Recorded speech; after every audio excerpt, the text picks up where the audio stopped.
২৯তম দিনে গড়িয়েছে যুক্তরাষ্ট্র ও ইসরায়েলের সঙ্গে ইরানের চলমান সংঘাত। প্রথম আঘাতে ইরানের সর্বোচ্চ নেতা আয়াতুল্লাহ আলী খামেনিকে তার পরিবার সহ হত্যার পরও দেশটির ইসলামী শাসনতন্ত্রের অবসান ঘটাতে না পেরে একের পর এক নেতা ও কমান্ডারদেরকে হত্যা করে চলেছে যুক্তরাষ্ট্র ও ইসরায়েল।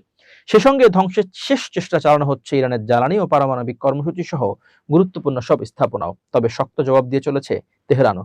ইসরায়েলের পাশাপাশি মধ্যপ্রাচ্যের দেশগুলোতে অবস্থিত মার্কিন ঘাঁটি ও স্থাপনাগুলোতে ক্ষেপণাস্ত্র ও ড্রোনের সম্মিলনে ভয়ঙ্কর সব হামলা চালিয়ে যাচ্ছে দেশটি। সব মিলিয়ে যতটা সহজে ইরানকে পরাস্ত করবেন বলে ভেবেছিলেন মার্কিন প্রেসিডেন্ট ডোনাল্ড ট্রাম্প ও তার সহযোগীরা, তেমনটা তো হচ্ছেই না, বরং ইরানের জবাবের সামনে মুখ থুবড়ে পড়েছে তাদের সব পরিকল্পনা। এমন পরিস্থিতিতে ইরানকে আরো ভয়াবহ আঘাত হানার পরিকল্পনা করছে যুক্তরাষ্ট্র। প্রস্তুতি নেওয়া হচ্ছে ভয়ঙ্কর স্থল অভিযানের। এই অবস্থায় ইরানের সহায়তায় এগিয়ে এসেছে আরেক সুপার পাওয়ার রাশিয়া। ইউক্রেন যুদ্ধে দারুণ সফলতা দেখিয়ে চলা শাহেদ ড্রোনের উন্নত সংস্করণ ইরানে পাঠাচ্ছে মস্কো। শনিবার ২৮ মার্চ মার্কিন ও ইউরোপীয় কর্মকর্তাদের বরাতে তথ্য প্রকাশ করেছে বার্তা সংস্থা এপি। মূলত ইরানের তৈরি অত্যাধুনিক শাহেদ ড্রোনই ইউক্রেন যুদ্ধে ব্যবহার করে আসছিল রাশিয়া। তবে এই ড্রোন এখন জেট ইঞ্জিন, কৃত্রিম বুদ্ধিমত্তা বা এআই নেভিগেশন, উন্নত জ্যামার প্রতিরোধী ব্যবস্থা ও স্টারলিংক ইন্টারনেট ডিভাইস যুক্ত করে আরো শক্তিশালী করেছে মস্কো। সেই উন্নত ড্রোনই এখন তেহরানে পাঠানো হচ্ছে।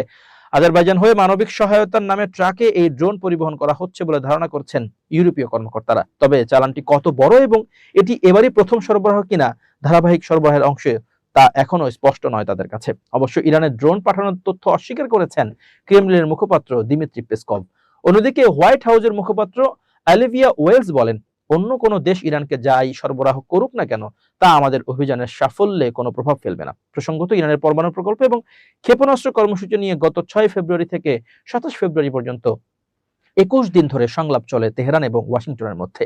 ২৭ ফেব্রুয়ারি কোনো প্রকার সমঝোতা চুক্তি ছাড়াই শেষ হয় সেই সংলাপ। পরের দিন ২৮ ফেব্রুয়ারি ইরানে অপারেশন এপিক ফিউরি শুরু করে যুক্তরাষ্ট্রের সামরিক বাহিনী। ওয়াশিংটনের সঙ্গে তাল মিলিয়ে একই সময়ে ইরানে সামরিক অভিযান অপারেশন রোয়ারিং লায়ন শুরু করে ইসরায়েলও। যুক্তরাষ্ট্র ও ইসরায়েলের এ যৌথ হামলার প্রথম ধাক্কাতে প্রাণ হারান ইরানের সর্বোচ্চ নেতা আয়াতুল্লাহ আলী খামেনি ও তার পরিবারের বেশ কয়েকজন সদস্য।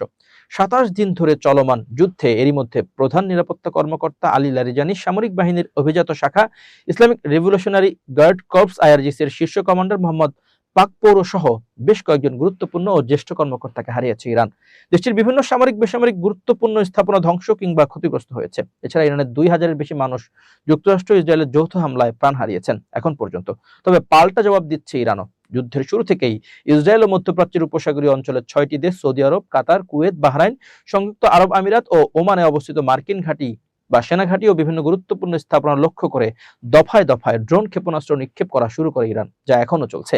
ইরানের লাগাতার হামলার মুখে এর মধ্যে প্রায় ভেঙে পড়েছে যুক্তরাষ্ট্র ইসরায়েলের প্রতিরক্ষা ব্যবস্থা। এই অবস্থায় রাশিয়ার উন্নত প্রযুক্তির ড্রোন ইরানের হাতে পড়লে মধ্যপ্রাচ্যে মার্কিন ও মিত্রবাহিনীর বিমান প্রতিরক্ষা ব্যবস্থা আরো বড় চ্যালেঞ্জের মুখে পড়ে যাবে বলে মনে করছেন বিশেষজ্ঞরা।